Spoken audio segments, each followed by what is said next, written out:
A few weeks ago, when I was working on digging deeper into Luke's story of Jesus, um, that followers of Jesus were invited to be a part of the journey of faith with no strings attached, I suddenly realized it was going to be unfair to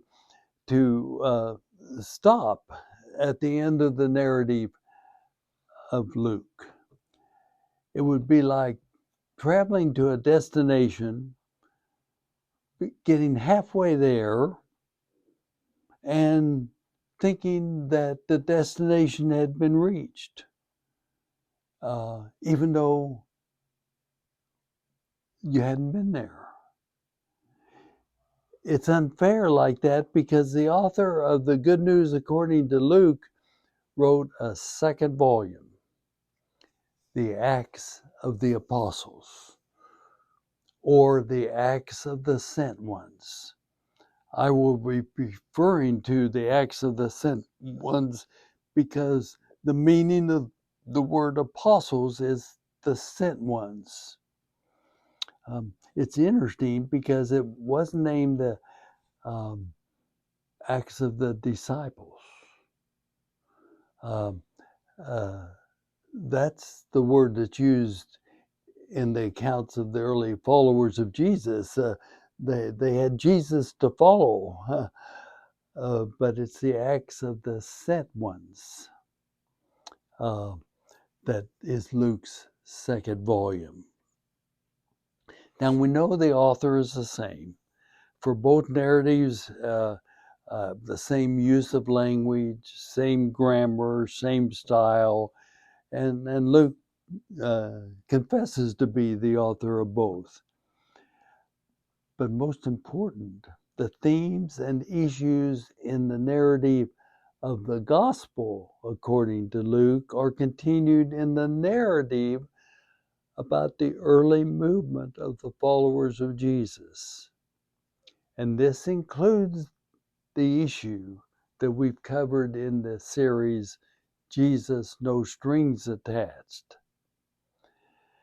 Now, the Acts of the Sent Ones begins with the launching of the movement of the followers of Jesus, with the stories of the ascension of Jesus and the experience of Pentecost, dealing with the reality that Jesus was dead. And what were they going to be? And it concludes with the story of Paul's death in the city of Rome. Now, in between, you have the apostles being sent to Jerusalem, the home of the Jewish faithful. Then the followers were sent to Samaria and Judea, neighbors of Jerusalem. Then the area we refer to as Asia Minor. And finally, Paul was sent to the seat of political power and culture, the city of Rome. So the narrative concludes with the record of Paul's death in Rome, which likely occurred around 60 AD. So the Acts of the Sent Ones covers a 30-year period following the death of Jesus. Now, the two narratives that were written by Luke were written after the destruction of the Jewish temple by the Roman Empire in 70 AD. So by the time of Luke's writing, the movement of the followers of Jesus was primarily composed of faithful Jews who believed that Jesus was the long-awaited Messiah. But this had shifted to the movement by 60 AD of being composed of both the Jewish faithful and Gentiles. And by the time of Luke's writing, a couple of decades later, Uh, the movement was composed of primarily Gentiles who followed Jesus with no strings attached. So the swing of the story of the Acts of the Apostles was from a community primarily of the Jewish faithful and some Gentiles to a community of primarily Gentiles with some Jews. Now, it's my opinion that the primary contribution of Luke's 2-volume narrative was the author's intent to define the early movement of the followers of Jesus as a movement defined by and led by Gentile Christians, presenting and following a fresh revelation of agape love in the life of Jesus. Now, the composition of the Christian library was 250 years after Luke and Acts were written. The leaders of the movement who determined the 27 books to be included in the Christian library were content to include a library which presented books which included two understandings of Jesus. Both understandings were affirmed. One, that Jesus was the Messiah, and the other, that Jesus was a fresh understanding of faith. You see, the Christian library that we call the New Testament was a both and library, not an either or library. That's so significant to remember. The Christian library was a both and library, not an either or.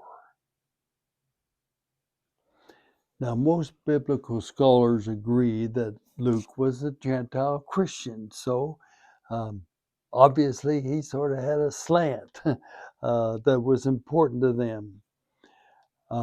Therefore, the good news and the Acts of the Sent Ones were secondhand because Luke did not ever encounter Jesus in his life and teachings.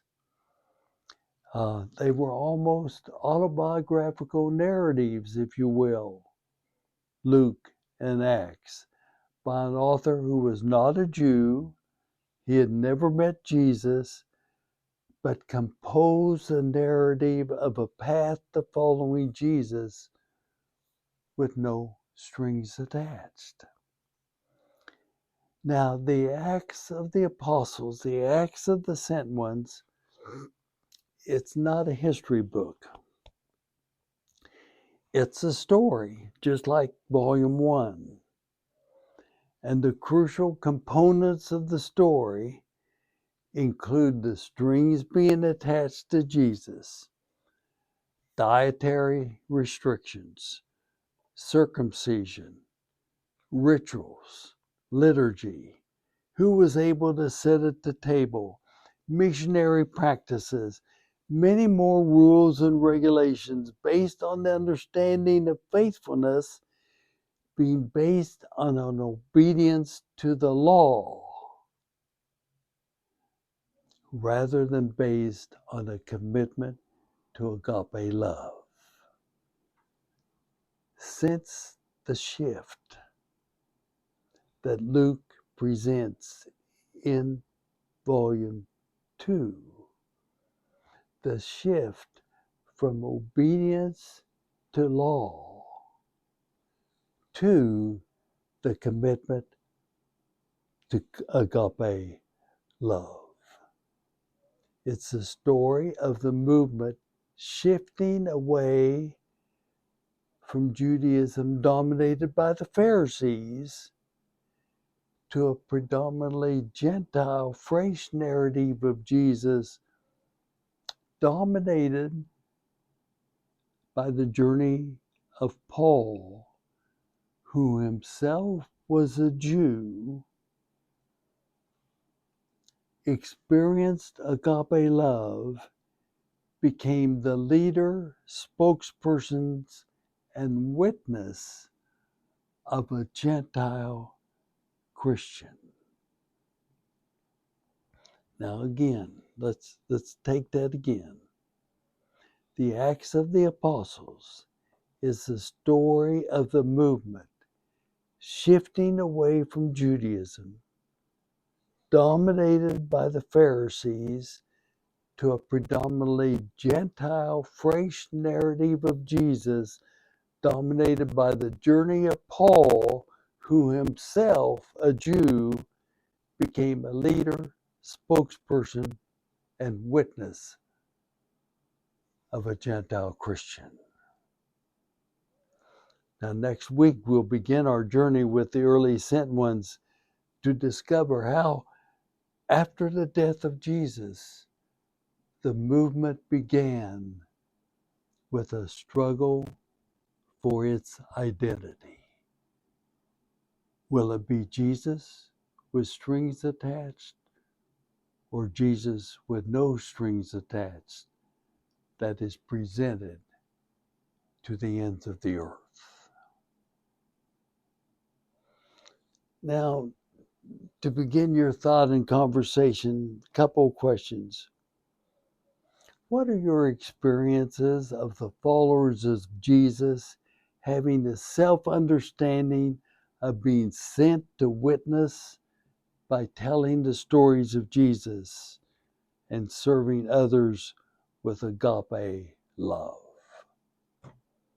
And secondly, what's your response to the both and understanding of the Christian library? We look forward to continuing our journey together.